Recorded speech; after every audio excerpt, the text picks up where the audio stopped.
With so many brands abandoning the small car game in lieu of small crossovers and SUVs, Kia still provides you a tiny, fuel-efficient hatchback option. Hey everybody, it's Charlie from Daily Motor, and today we've got the real-world highway fuel economy test of the 2021 Kia Rio Hatchback.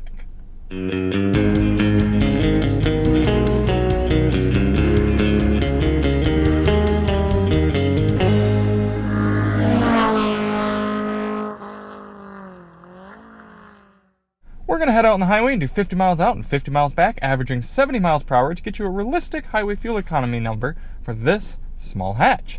And before we get started, let's hop out and take a quick look at it. This color is actually called Sporty Blue, and it looks neat. You got 15-inch wheels, a little 1.6 liter inline 4, no turbochargers, just good, honest power. Well, or a little bit of power, enough to get this car going at highway speeds. And the CVT transmission should keep things putzing along nicely. So if you want to see more on the Kia Rio Hatchback, check the links in the description. We've got a review of its audio system, as well as a full review. Why do we do this test? Well, the EPA's highway fuel economy test, which gives this Rio 41 miles per gallon, that test only averages 48 miles per hour. We know there are people who take their vehicles on long road trips and would like to know what sort of numbers they can realistically expect in the real world. So in order to do that, we're going to head over to this gas station, fill up, go out and do 100 miles, come back, fill up at the same pump using the same 3-click fueling method, and get a result. A few things to note for today. Outside temperature is currently 87 degrees Fahrenheit. The tire pressures have been set to their door placard, 33 psi cold. And we are going to run the climate control at 73 degrees Fahrenheit. Now, yes, this will use the air conditioner, but that's how people run their cars in the real world, and without it, we would roast. So let's hop out and fill it up. 1.873 gallons going in for our initial fill. Before we actually start the car, we're going to reset our GPS. Also going to reset our trip computer. 2 drive modes in the Rio, normal and sport. So we'll be running this test in normal. Get the climate control set to 73 auto.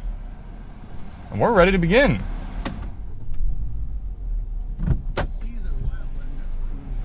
Turn the fan down here for a quick second so you can actually hear me talk. This is a good chance to let you know that if you want to see more on these cars, if you want to see custom sound tests or request specific tests to be done, sign up to become a Daily Motor member. It helps us out, helps pay for the gas to do these sort of tests, and you can actually communicate with us. You can see what sort of cars we have coming up before we get them, and you can request certain things be done depending on your membership level. So if you're interested in signing up, hit the join button, or if you're on iOS, check the link in the description. Sign up and become a Daily Motor member. Now, the goal of this test isn't to hypermile, but rather to drive efficiently and smoothly as one might on a highway road trip. So in order to do that, we're going to get up to highway speed here at a reasonable pace and set our cruise control to a GPS indicated 72 miles per hour. This should allow us to average 70 over the course of the test. Well, despite this thing being a little low on power, it still gets up to highway speed plenty fine. The CVT keeping the engine in the power band. I'm going to scroll over here and get our digital speedometer going. Set.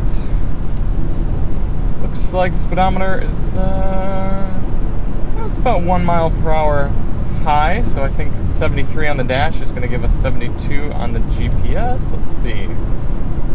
Yeah, that should do it.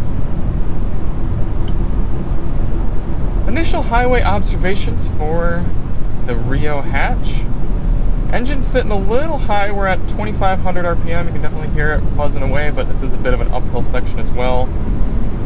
Decent amount of road noise and wind noise, not too surprising for this $20,000 vehicle. But initial seat comfort seems pretty good. I like the steering wheel. Overall, this has been a fun little car to toss around in general. So, we're going to continue on with the rest of the test and catch up with you at the end. In the meantime, enjoy this time lapse of the entire trip.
end of the highway fuel economy test here in the Kia Rio Hatchback.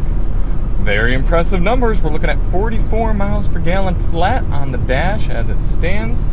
We're averaging just under 70 miles per hour. It got slowed down a bit on the last exit ramp, but should be right up around 70 by the end here, hopefully. This has been a great little cruiser. I'm actually really impressed with the audio system. It's just the base 6-speaker system here from Kia, but for a $20,000 car, it sounds really, really good. It's got great mixing. The crisp sounds come through well in the tweeters, and the door woofers in the back seat provide a decent amount of regular type of bass, not the big, like chest vibrating sort of bass, but overall it sounds good. And having wireless Apple CarPlay and Android Auto is great, although some wireless device charging I think would be a must for any car with wireless Apple CarPlay or Android Auto, just because the battery just gets sucked down running everything. But all that is to say, this is a really darn good car at $20,000. We're going to get back to the gas pump, fill up, and see what sort of numbers we calculate for fuel economy. Oh, we also averaged 72 decibels on our rudimentary phone readout when we were testing how loud it is in here, so really not too bad. 44.3 on the dash, coming into the end. Let's fill it up. 2.329 gallons going in. 108.4 divided by 2.329 is giving us, wait, really? 2.329? 47, technically, miles per gallon according to this readout. That's a little bit high, so I'm actually going to round that down. It's right on the cusp, 46.54. We're going to round down to 46 because the car's trip computer is only 44, EPA is 41. There's a slight possibility we got a weird fill, especially on that initial fill. So we're going to go 46 miles per gallon, still an excellent result. 46 miles per gallon times the 11.9 gallon fuel tanks, giving you an effective highway cruising range of 540 miles here in the Kia Rio Hatchback at 70 miles per hour. So, big surprise, economical car is economical. But either way, it's nice to see Kia sticking to that hatchback game and giving you so much for it. Thank you all so much for watching. If you want to see more on the Rio Hatch, check the link in the description for our sound system test and our full review. And we'll see you on the next one. I'm Charlie from Daily Motor, and as always, drive on.